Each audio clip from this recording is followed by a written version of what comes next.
우리들도 사망의 권세까지 다 이겨내게 하시는 줄 알게 하시려고 부활의 표징을 보여주신 주님의 그 약속을 붙잡고 우리 인생을 향하여 닥쳐오는 모든 시련과 도전 앞에서 절대 무릎 꿇지 아니하고 마침내 이겨내고 승리를 노래하는 그런 여러분들의 인생이 되시기를 주님의 이름으로 축원합니다. 옛날에는 미아가 되거나 유괴를 당하는 그런 일들이 종종 있었습니다. 통신이 덜 발달됐던 그런 시절이라서 그런 일이 생기면 영정부모를 못 찾는 그런 경우도 많았습니다. 저도 미아가 될 뻔한 경험이 한 번 있었는데 북적거리는 시장 통해서 분명히 아버지의 손을 붙잡고 가고 있었는데 문득 고개를 들어보니 딴 사람. 깜짝 놀라서 주변을 둘러보니까 마침 부모님이 옆에 계셔가지고 금방 찾게 되었는데 또 손을 잡았던 사람도 검정 가죽 잠바를 입고 있고 아버지도 그렇고 그래서 아마 저도 모르게 그렇게 남의 손을 붙잡았던 것 같습니다. 이해가 되지 않는 거는 그러면 다른 아이가 자기 손을 붙잡는데 그 사람은 왜 제 손을 붙잡고 있었던가 싶은 생각이 듭니다. 까딱했으면 딴집 자식이 될 뻔한 아찔한 경험입니다. 그런데 이렇게 마치 딴집 자식처럼 살아가는 사람들이 지금도 종종 있습니다. 신앙의 이아들입니다. 저 사람이 교회에 나가는 것을 보면 예수님 믿는 사람이 틀림이 없는데 그런데 그 하는 행동을 보면은 왠지 고개가 갸우뚱해집니다. 남을 위해서 희생하는 법이 없습니다. 너그럽게 용서하고 또 남들이 좀 잘못해도 입을 딱 다물어주는 그런 모습을 볼 수가 없습니다. 자기는 하나님한테 복을 많이 받았다고 자랑을 하는데 그 복을 다른 사람들하고 같이 나눌 마음은 추호도 없는 것처럼 보입니다. 모진 말이 입에서 나오는 게 너무나도 자연스럽고 또 남을 정죄하는 일에 누구보다도 앞장을 씁니다. 재수없다, 복 나갔다 이런 말들이 입에서 툭툭 튀어나온 것을 보면은 미신을 믿는 그런 마음이 더 큰 것처럼 보입니다. 그가 살아가는 걸음걸음에 예수님의 향기가 전혀 묻어나지를 않습니다. 들고 있는 생명책만 내려놓으면 완전히 딴집 사람. 성도라고 하는 것이 하나님의 자녀로 날 때부터 친자식이 아니라 입양된 그런 사람들이라고 하니까 그렇다면 옛 습성이 아직 남아있는 것이 아닐까? 그럴 수가 없습니다. 성도는 완전히 다시 태어난 사람들입니다. 세상에 대하여는 이미 죽은 사람들이라고 했습니다. 그리스도와 함께 다시 살아난 사람들입니다. 그래서 세상 사람들이 익숙하게 보았던 그 옛 모습을 찾아볼 수가 없기 때문에 세상이 깜짝 놀라는 그런 사람들이 바로 성도들입니다. 이제 그는 종이 아니라 상속자, 곧 주인이 되었습니다. 그 존재 자체에 얼마나 권위가 있고 품위가 있는지 모릅니다.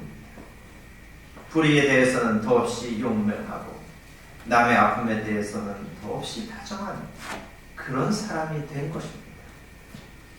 우리가 이와 같은 하나님의 자녀가 된 권세를 누리게 되었는데 우리가 이것을 버리고 어떻게 다른 마음을 품을 수가 있겠습니까?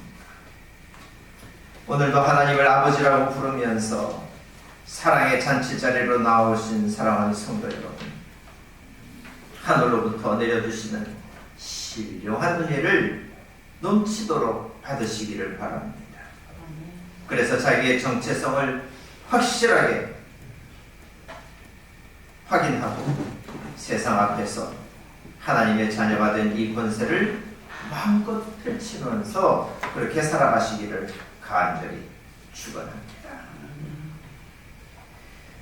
예수님께서 비유를 하나 들려주셨습니다. 예수님 당신 자신을 목자에다 비유하고 예수님을 따르는 백성들을 양에다가 비유한 것입니다. 이 비유를 들려주시기 직전에 예수님께서 한 눈먼 사람의 눈을 뜨게 해주셨던 일이 있었다고 하는 사실이 서로 연결되고 또 의미심장하게 만들어줍니다. 양이라고 하는 것은 원래 시력이 좋지 않은 동물입니다. 바로 앞에 있는 것도 잘 분간을 못합니다. 대신에 귀가 참 예민해져서 목자의 음성을 잘 알아듣고 자기 목자를 따라갑니다. 만약에 목자의 음성을 분간하지 못하고 엉뚱한 사람을 따라간다고 하면 그 양은 제대로 보살핌을 받을 수 없습니다. 심지어 도둑은 양을 훔치고 죽이고 파괴할 것이라 하였습니다. 예수님은 자기를 따르는 사람들이 다 목자의 음성을 제대로 알고 있는, 그래서 잘 따르는 양들이라고 말씀하셨습니다. 그리고 선한 목자이신 예수님을 통해서 이 양들은 생명을 얻고 또 넘치도록 얻을 것이다 말씀해 주셨습니다. 예수님에 의해서 눈을 뜨게 되었던 그 소경은 자기 눈을 뜨게 해주신 분이 누구냐? 그 예수님은 예언자가 틀림없다. 이렇게 고백했었습니다. 하나님께로부터 온 사람이 아니면 그와 같은 기적을 행할 수가 없다고 생각했기 때문입니다.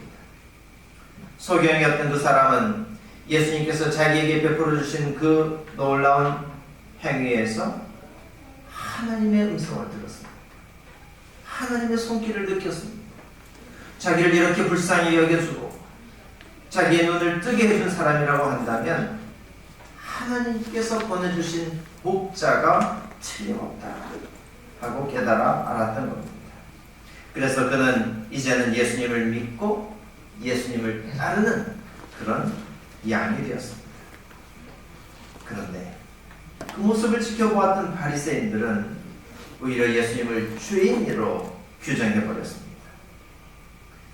그리고 예수님을 따르는 사람을 출교하기로 결정하고 이 소경이었던 사람 역시 자기들의 모임에서부터 쫓아내고 말았습니다. 이 바리새인들은 목자의 음성을 분별하지 못하는 참 어리석은 양떼라고 하는 것이 바로 이 일을 통해서 드러나게 되었습니다. 바리새인들이 목자의 음성을 알아차리지 못했다고 하는 이 일을 우리가 어떻게 이해해야 하겠습니까? 하나님의 말씀에 정통하고 또 그 말씀을 지키는 일에 누구보다도 철저했던 것이 바로 이 바리새인들이었습니다.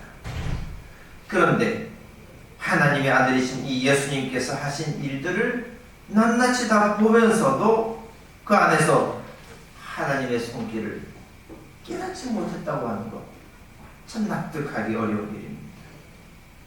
예수님을 낯선 사람으로 규정할 수밖에 없었던 이 바리새인들의 정체성이 뭐냐 하는 이 문제에 우리가 참 의문이 생기지 않을 수가 없습니다. 그간에 이 바리새인들이 믿어왔던 하나님은 심판의 하나님이었습니다. 입술로는 하나님은 사랑이 풍성하신 분입니다. 사랑의 하나님이다. 이렇게 고백했으면서도 그때의 그 사랑이라고 하는 것은 하나님의 말씀을 잘 따르는 그런 사람들에게만 해당되는 일일 뿐이었습니다. 하나님의 법이라고 하는 것은 너무나도 엄격해서 사람들을 정죄하고 사람들을 소외시켜버리는 좋은 명분이 되어버렸습니다. 그래서 작은 흠결만 있어도 자기들의 모임에 하나님의 말씀을 빙자해서 축출해버리고 따돌려버렸습니다. 무지랭이 사람들과는 접촉하는 것조차도 거절하면서 그런 방식으로 자기들을 거룩한 존재로 드높였습니다. 이 바리새인들이 따라왔던 이 목소리는 선한 목자의 음성이 아니었습니다. 그들이 따라갔던 것은 세상의 목소리였고 자기들 속에서부터 들려오는 탐욕의 목소리였습니다. 그러니 이 바리새인들에게는 예수님께서 들려주시는 그 자비로운 음성이, 그 따뜻한 사랑의 목소리가 너무나도 낯설었을 것이 분명합니다. 하나님의 음성이 낯설어서 이 바리새인들은 하나님께서 불러주시는데도 불구하고 그 길로 따라 나서지를 못했던 것입니다. 이런 형편은 오늘날의 우리들의 모습과도 별반 다르지 않은 것 같습니다. 우리도 예수님의 음성을 참 낯설어합니다. 사랑하는 일에 주저하고 남들에게 마음 여는 일을 무척 두려워합니다. 이방인들을 구원하시려고 했던 그 하나님의 뜻에 대해서 베드로가 하나님, 그럴 수 없습니다, 이렇게 맞섰던 그 낯설음과 그 난처함이 지금 우리들의 마음속에도 똑같이 남아있습니다. 우리는 여전히 이 시대의 죄인들을 양산하고 있고 또 우리는 그런 사람들과 우리 자신을 구별함으로써 나는 의로운 길에 서 있다, 이렇게 주장을 합니다. 우리가 죄인 취급하고 있는 그런 사람들 보십시오. 어떤 점에서 우리와 얼마나 다르다고 말할 수가 있겠습니까? 하나님 앞에서는 그저 50보 100보인 그런 처지에 무엇이 우리를 끝으로 당당하게 만들고 있는 것입니까? 이 시대에도 바리새인들의 율법적인 사고가 여전히 우리의 생각을 지배하고 있습니다. 예수님께서 보여주셨던 그 사랑의 본들과 그 희생의 본들을 우리가 또렷이 보았으면서도 그렇게 십자가의 사랑을 웅변하면서도 우리는 예수님께서 행하셨던 그 일들을 참 낯설어하고 있는 것입니다. 베드로는 고백하기를 그리스도께서는 여러분을 위하여 고난을 당하심으로써 여러분이 자기의 발자취를 따르게 하시려고 여러분에게 본을 맡겨주셨습니다, 이렇게 설교하였습니다. 예수님은 죄를 지은 일이 없었음에도 불구하고 고난을 당하셨습니다. 우리를 죄에 대해서 죽고 하나님 앞에 설 수 있도록 의에 대하여는 살게 하시려고 그래서 몸소 우리의 죄를 대신 지셨습니다. 그래서 예수님이 매를 맞아서 우리가 나음을 얻었다, 이렇게 고백하는 겁니다. 이 모든 일들이 선한 목자이신 예수님께서 자기 양떼를 너무나도 사랑하셔서 행하셨던 일들입니다. 길 잃은 양과 같은 우리들에게 참된 안식과 진정한 생명을 주시려고 행하신 일들입니다. 그러므로 이와 같은 은혜를 받은 우리는 목자의 음성을 정말 또렷하게 구별해낼 줄 알아야 되겠습니다. 예수님의 음성을 우리가 알아차려야만 양의 문으로 들어갈 수가 있습니다. 그래야만 구원을 얻고 주님께서 주시는 그 영원한 생명의 꼴을 먹을 수가 있을 겁니다. 우리에게 익숙한 목자의 음성은 이와 같은 희생의 음성이요 사랑의 음성이라고 하는 것, 여러분 꼭 기억하시기를 바랍니다. 성령을 받은 후에 베드로가 사람들에게 이제는 세례를 받고 구원을 얻으십시오, 이렇게 설교를 했을 때에 많은 사람들이 그 말씀에 감동을 받고 그리스도를 주님으로 영접했습니다. 이전에 예수님을 모르던 사람들이 이제는 주님의 음성을 알아들을 줄 아는 그런 주님의 양떼가 된 것입니다. 사람들은 하나님께서 행하셨던 그 신비로운 일을 보면서 하나님을 경외하는 마음을 품었다 했습니다. 하나님을 두려워하는 마음인데, 그러나 이것은 하나님이 무서워서 벌벌 떠는 그런 일이 아니라 하나님을 절대적으로 신뢰하고, 그래서 예수님께서 보여주신 그 본보기대로 살아가기를 결단했다 하는 것입니다. 사람들은 그간에 자신들이 추구했던 그런 삶의 목표들, 삶의 방식들 완전히 포기해버렸습니다. 이제 사람들은 한 마음으로 다 성전에 모이고 함께 빵을 떼고 함께 하나님을 찬양하였습니다. 그 모임에 참여한 사람들이 어떤 유의 사람들이었는지 성경은 전혀 말씀해 주지 않습니다. 혈통이나 사회적인 지위나 그런 것들이 이 모임 안에서는 아무런 중요한 일이 아니었기 때문이었습니다. 그저 한데 모여서 한 목자를 따르는 한 양떼가 되어서 초대교회의 성도들은 공동 공동체의 길을 기쁨으로 걸어가게 되었던 것입니다. 말씀을 맺으려고 합니다. 여태 우리는 신앙생활을 오래 해왔고 교회 안에 있으면서도 여전히 주님의 목소리가 아니라 다른 목소리에 길들여져 왔습니다.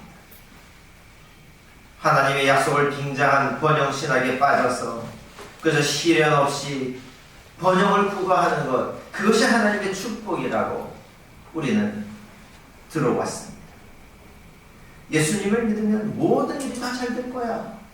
도대체 무슨 뜻입니까?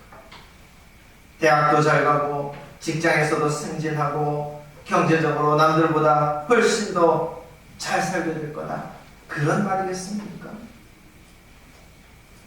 우리가 전하는 이런 식의 복음은 예수님의 음성이 아니라 우리 욕망의 소리일 뿐입니다. 그러니 세상은 우리들이 전하는 이 복음이라는 말에 대하여 낯설어 하지 않습니다. 익히 들어왔던 참 친근한 소리구나, 사람들은 생각합니다. 그래서 그리스도의 진정한 복음에 충격을 받고 도전을 받는 일은 도무지 생겨나지 않습니다. 너무나도 익숙한 소리라서 아무런 긴장감도 없이 한쪽 귀로 들려왔다가 한쪽 귀로 나갈 뿐입니다.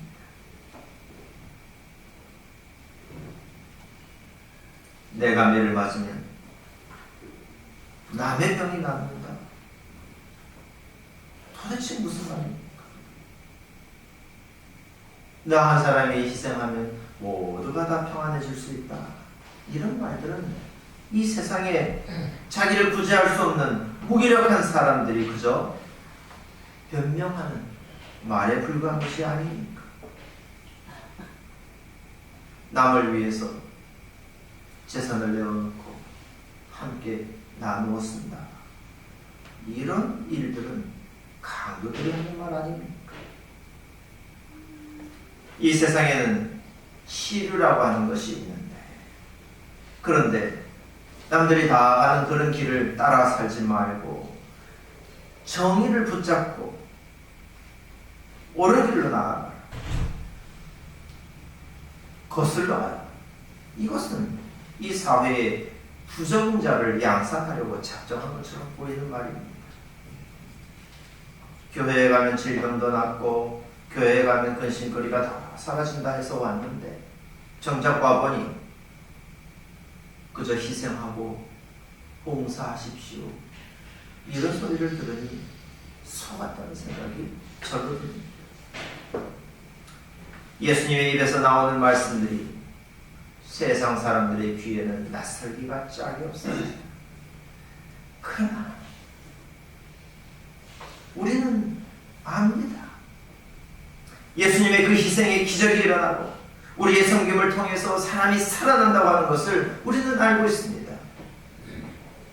우리가 내어주는데 얻는 것이 훨씬 더 많고 남을 위로하겠다고 했는데 오히려 더 위로받는다는 것을 우리는 경험해 왔습니다.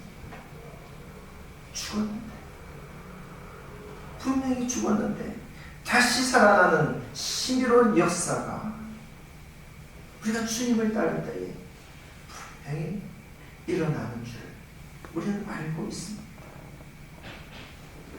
그러므로 제 앞길도 분간하지 못하는 양들과 같은 그런 흐릿한 눈으로 그저 제 힘으로 한번 살아보겠다고 고집 피우지 마십시오.